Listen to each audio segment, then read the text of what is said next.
Hey family, welcome to part two of Living with Diabetes. It's your boy Cut 50.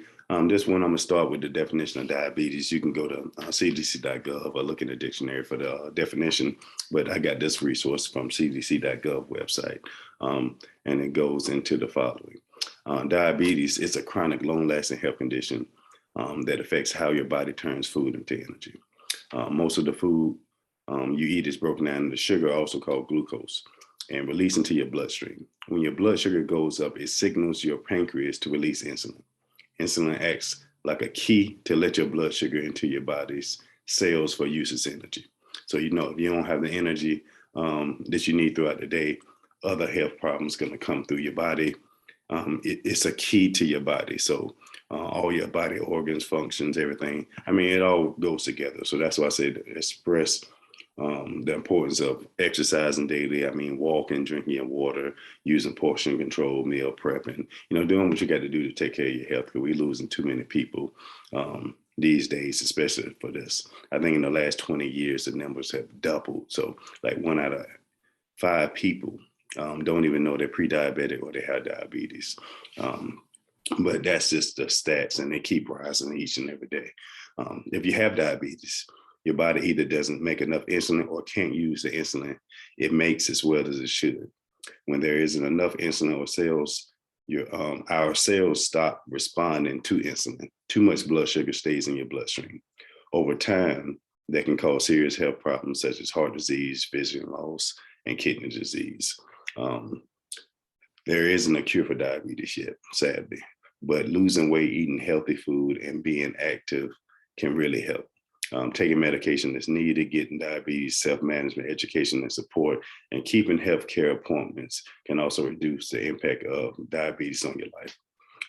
Like I was saying, they're going to go into a couple of numbers, but 37.3 million US adults have diabetes, and 1 out of 5 of them don't even know they have it.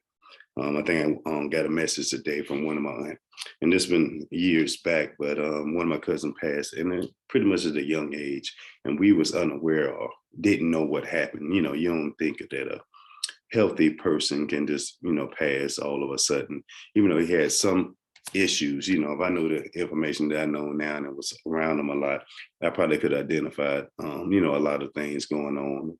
But, we have our lives and we get busy and stuff like that. People don't want to reach out, or they feel like it's an inconvenience and stuff like that. But if you have anything going on, man, just reach out to somebody, especially if this is what they do. Seek medical attention.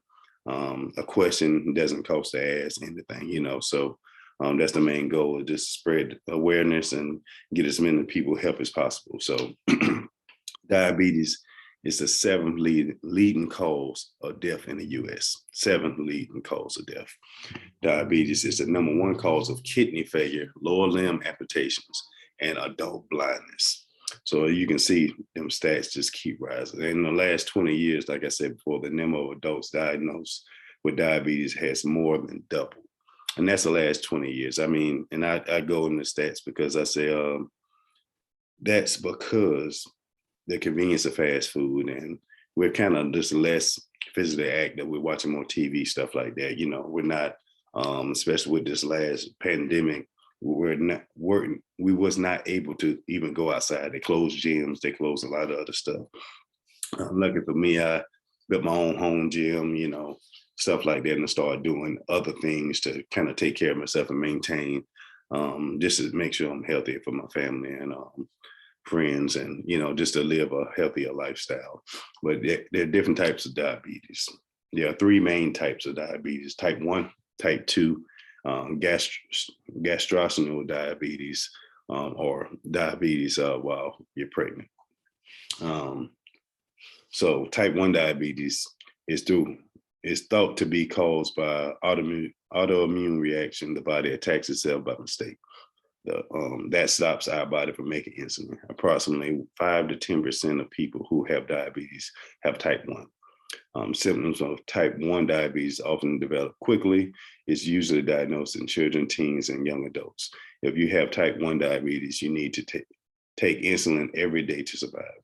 Currently, no one knows how to prevent type 1 diabetes.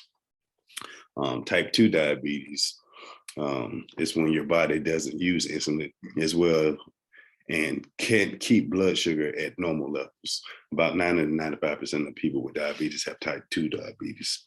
It develops over many years and is usually diagnosed in adults, but more and more in children in these later years, teens and young adults. You may not have noticed any symptoms, so it is important to get your blood sugar tested regularly.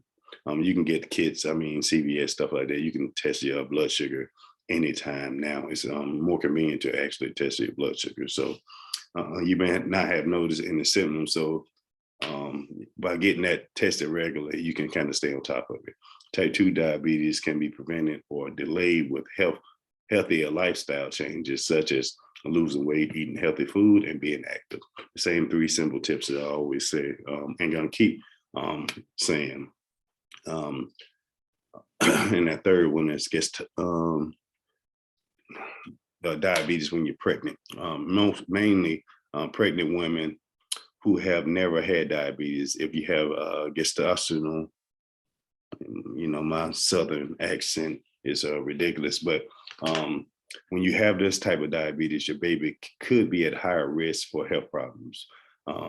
Usually it goes away after your baby is born, but increase your risk for type 2 diabetes later in life. Your baby is more likely to have obesity as a child or teen, and more likely to develop type 2 diabetes later in life too. So you got pre-diabetes. Like I told you before, some people, they don't even know. In the United States, 96 million adults, more than 1/3 have pre-diabetes.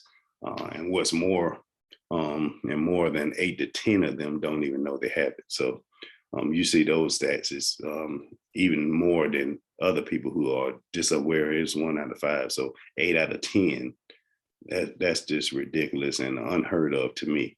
But with pre-diabetes, blood sugar levels are higher than normal, but not high enough yet to be diagnosed as type 2 diabetes.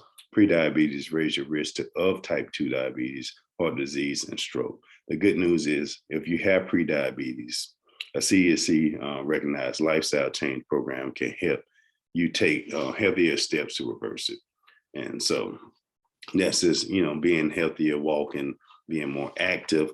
I don't care what you do. As long as you're doing something consistently, like I said, that walking 20, 30 minutes a day can drop your blood sugars by like 0.2%. You using portion control. You're starting to prepare your own foods at home, and all of this stuff goes into account, and it's something that you can control. You don't have to go to the gym necessarily, do all the other stuff like that. You can do home workouts, you can do stretching. You get your body physically fit for you at that level. I remember playing football and I got, they moved me to tackle. I think I got hurt. I had like I couldn't walk for a little while, my tendonitis and stuff like that. So my weight went up to like 365. And I remember trying to get back in shape. Man, I couldn't run not even 20 yards. And, you think, keep going and keep going. I ran as far as I could, and then I stopped my walking, but I had back issues, knee issues, all kind of stuff. The heavier you get, more problems going to come, but just take care of yourself, man. This is a serious issue. We're going to go on to part 2. I just want to add this in there with the definition. And that's, thank y'all for watching. Don't forget to like, subscribe, and follow. Shoot me an email if y'all got any questions you want to ask me privately, and I'll get back in touch with you. All right, thanks. Can they do to eat